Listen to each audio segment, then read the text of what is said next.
8 मई को आफताब श्रद्धा को लेकर दिल्ली पहुंचा। जब वो श्रद्धा को दिल्ली लेकर आया तब श्रद्धा ने कभी सपने में भी नहीं सोचा था कि जिस शख्स से वो बेइंतहा मोहब्बत करती है वो उसका कत्ल कर देगा। 8 तारीख को दिल्ली आने के बाद दोनों इधर उधर रहे। उसके बाद आफताब ने 15 तारीख को दिल्ली के महरौली इलाके में इस घर को किराए पर ले लिया। इस घर के फर्स्ट फ्लोर पर दोनों रहने लगे। पुलिस की माने तो आफताब ने पूछताछ में बताया है कि 18 तारीख को दोनों का झगड़ा हुआ। दरअसल पूछताछ में आफताब ने खुलासा किया है कि श्रद्धा उसके साथ शादी करना चाहती थी, लेकिन वो शादी से इनकार कर रहा था। इसी बात पर दोनों का झगड़ा हुआ और आफताब ने गला दबाकर श्रद्धा को मौत के घाट उतार दिया। उसके बाद जो हुआ उसे सुनकर आपके भी रोंगटे खड़े हो जाएंगे। आफताब ने श्रद्धा के शव के 35 टुकड़े किए। इसके बाद अगले दिन वो एक फ्रिज खरीद कर लाया और श्रद्धा की लाश को उस फ्रिज के अंदर रख दिया। इतना ही नहीं, उसने पूरी प्लानिंग कर ली थी कि आखिरकार जो शव के टुकड़े हैं उनको किस तरीके से ठिकाने लगाना है। पुलिस की माने तो पूछताछ में आफताब ने यह भी खुलासा किया है कि वो इस घर से रात को करीब 2 बजे निकलता था और इसी तरीके का एक गार्बेज बैग उसके पास होता था और उस गार्बेज बैग के अंदर होते थे श्रद्धा के शव के टुकड़े और वो उन टुकड़ों को इसी गली के रास्ते से लेकर यहाँ से पास में जो 1 किलोमीटर की दूरी पर जंगल है वहाँ पर जाता था और शव के टुकड़ों को वो ठिकाने लगा देता था। इस वक्त भी अगर हम इस गली में मौजूद हैं तो आप देख सकते हैं सन्नाटा पस रहा है। कुछ आसपास के लोग जरूर मौजूद हैं, उनसे बात करते हैं। क्या नाम है आपका? मेरा नाम गोपाल है। गोपाल जी, ये बताइए कि इस गली में कत्ल हुआ है, आपको पता ही चला होगा। हाँ जी। कभी आपने उस लड़के को यहाँ से इस तरीके का एक बैग ले जाते हुए कभी नहीं देखा? वो 18 दिन तक लगातार ऐसा ही एक बैग लेकर के यहाँ से निकलता था। नहीं सर, हम तो जॉब करते हैं ना, अब रात में आते हैं, फिर अब घर जाके सो जाएंगे, फिर सुबह ड्यूटी है अपना। नहीं देखा हमने।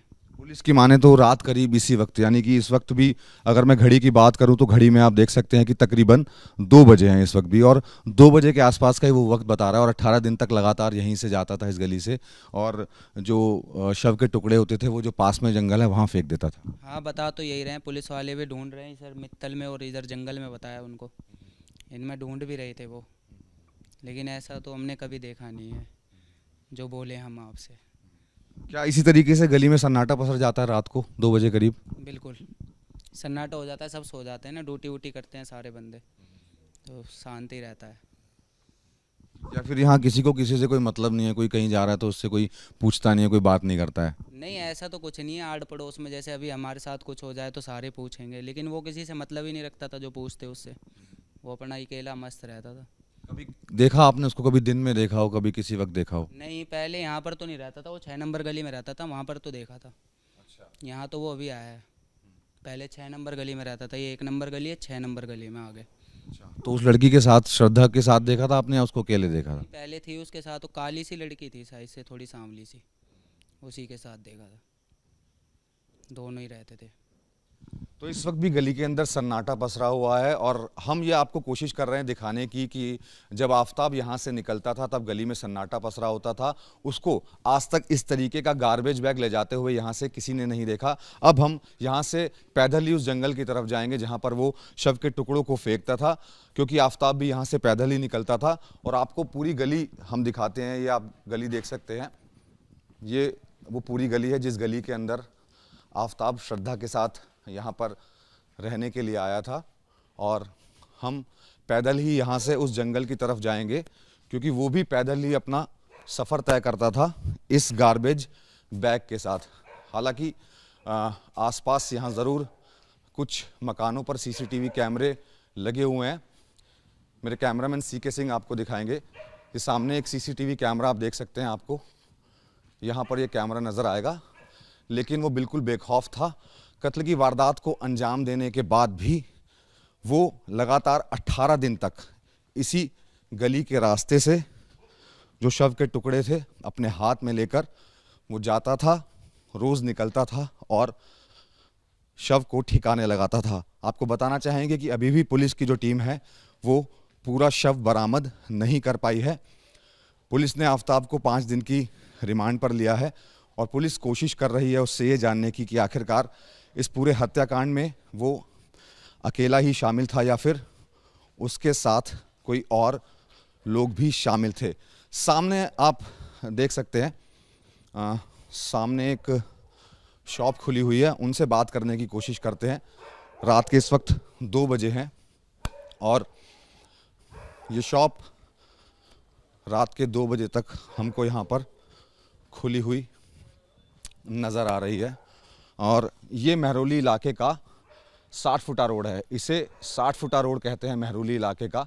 यहाँ भी इस वक्त तकरीबन सन्नाटा पस रहा है। सिर्फ कुछ लोग ही यहाँ पर नज़र आ रहे हैं।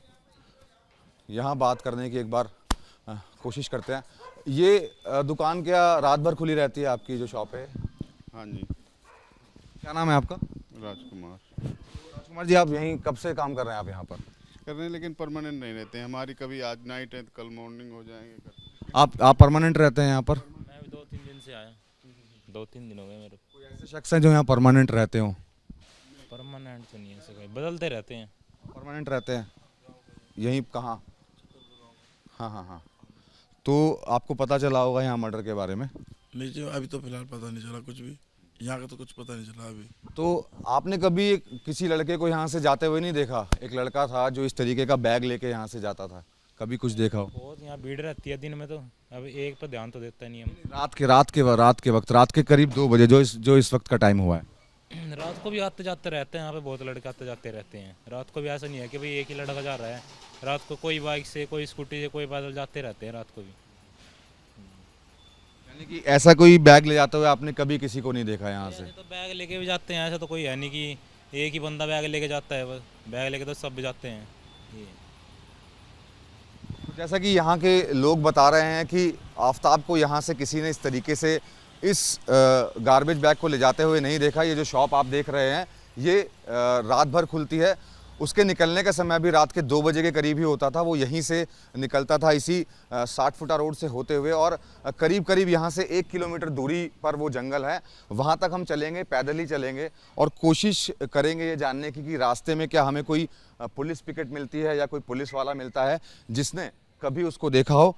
लेकिन इतना ज़रूर है कि वो बेखौफ पैदल इस रास्ते से यहाँ से निकलता था और सीधा उस घने जंगल में पहुंचता था।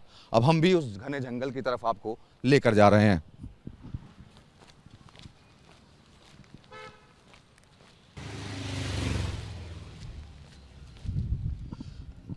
महरौली इलाके की ये 60 फुटा रोड है। इस रोड पर आपको अभी भी थोड़ा बहुत ट्रैफिक जो है वो नज़र आ रहा है। 2:05 हो चुके हैं इस वक्त जहाँ से मैं चल रहा हूँ, उस घर से जहाँ पर आफताब ने श्रद्धा का कत्ल किया था। और यहाँ पर कुछ लोग भी नज़र आए, उनसे भी हमने बातचीत की। लोगों का साफ तौर पर यह कहना है कि अमूमन ये जो रोड है वो चलती फिरती रहती है, लोग यहाँ से आते जाते रहते हैं। कुछ लोग बाइक से जाते हैं, कुछ पैदल जाते हैं और अगर इस तरीके का कोई बैग लेकर भी जा रहा है तो किसी को कोई मतलब नहीं होता है। अभी हम कुछ ही दूरी पर आए हैं, हमने अभी कुछ ही दूरी तय की है।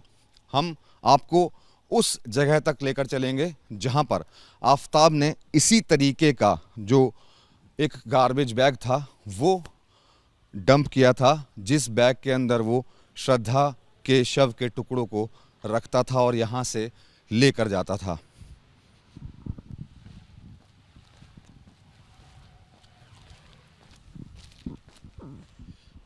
साठ फुटा रोड से ये जो टर्न आप देख रहे हैं ये मेन रोड पे जाने का है। इस वक्त अब मैं मेन रोड की तरफ आ गया हूँ। यहाँ पर आपको गाड़ियों की आवाजाही थोड़ी ज़्यादा नज़र आ रही होगी। ये सामने आप देख सकते हैं ये मेन रोड है। अब मैं इस मेन रोड के पास पहुँच चुका हूँ और यहाँ से बस अब कुछ ही दूरी पर वो जंगल है जहाँ पर आफताब रोज़ पहुँचता था। 18 बार वो पहुँचा है उस जंगल में। तो मैं आपको अब वहाँ तक लेकर चल रहा हूँ और आगे रोड क्रॉस करने के लिए कोई जगह नहीं है, तो हो सकता है कि आफताब भी यहीं से रोड को क्रॉस करके उस तरफ जाता होगा। और क्योंकि जंगल यहाँ से कुछ ही दूरी पर है तो मैं यहीं से रोड क्रॉस कर रहा हूँ। और ये महरौली और छतरपुर का मेन रोड है और यहाँ पर आपको गाड़ियों की आवाजाही कुछ ज़्यादा नज़र आ रही होगी। और अगर गाड़ियाँ चल रही हैं तो अमूमन कोई पैदल भी चल रहा है तो कोई पूछने वाला नहीं होता है। और ये मैं अब सड़क को क्रॉस करके दूसरी तरफ पहुँच चुका हूँ। हो सकता है आफताब भी इसी तरीके से यही रूट अपनाता होगा, क्योंकि ये बिल्कुल एकदम सीधा रास्ता है उस जंगल की तरफ जाने का जहाँ पर आफताब श्रद्धा के शव के टुकड़ों को फेंकता था। अब कुछ ही दूरी रह गई है, 10 मिनट मुझे हो चुके हैं, करीब 2 बजे आप देख सकते हैं, 2 बजे करीब मैंने उस घर से चलना शुरू किया था जिस घर में आफताब ने श्रद्धा का कत्ल किया था, और अब 2:10 हो चुके हैं घड़ी के मुताबिक।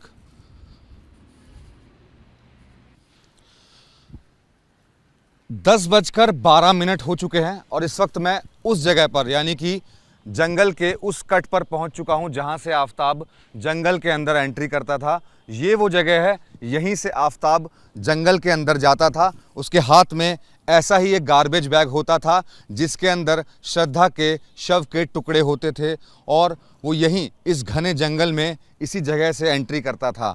तस्वीरें मेरे कैमरामैन सीके सिंह आपको दिखा रहे हैं। रात का वक्त है, मैं कोशिश करता हूँ उस जगह तक जाने की जहाँ पर आफताब जाता था और आगे जंगल के अंदर जो शव के टुकड़े हैं उन्हें फेंक देता था। यहाँ काफ़ी गंदगी आपको नज़र आ रही होगी और मेरी कोशिश है आगे जाने की, क्योंकि ये जंगली इलाका है तो यहाँ कोई जानवर भी हो सकता है।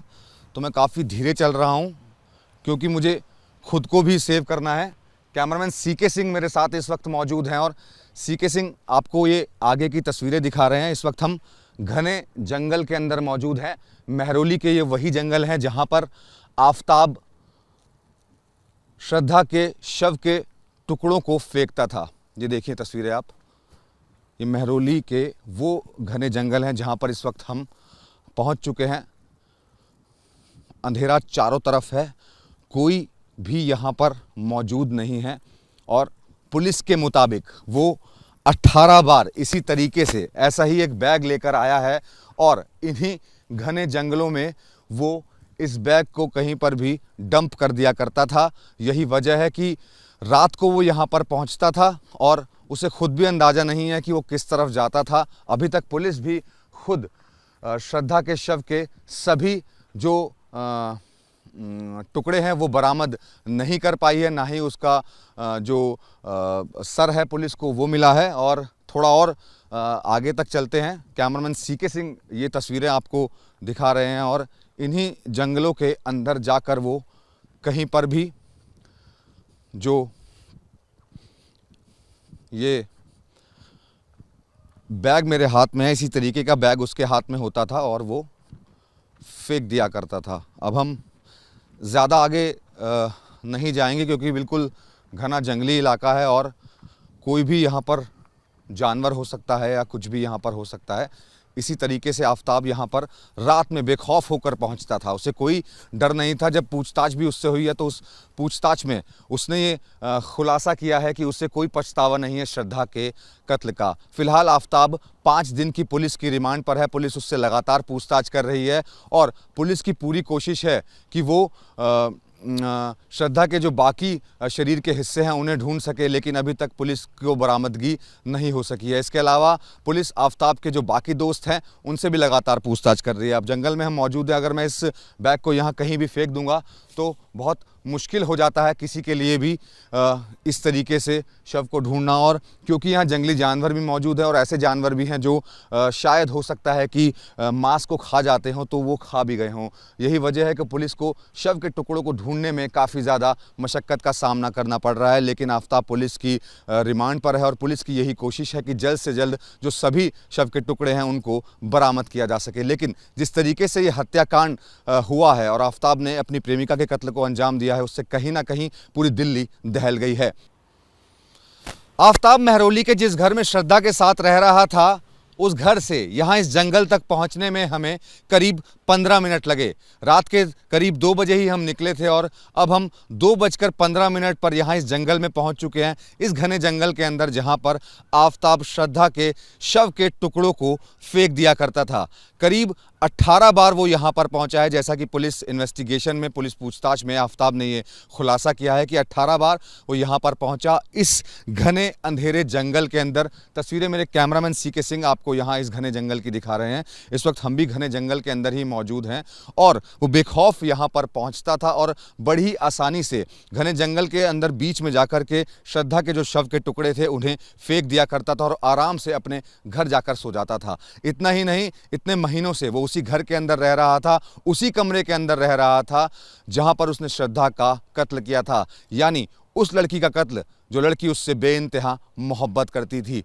प्यार की ये कहानी बहुत हैरान कर देने वाली है। कैमरामैन सीके सिंह के साथ मनोज वर्मा, एबीपी न्यूज़, दिल्ली।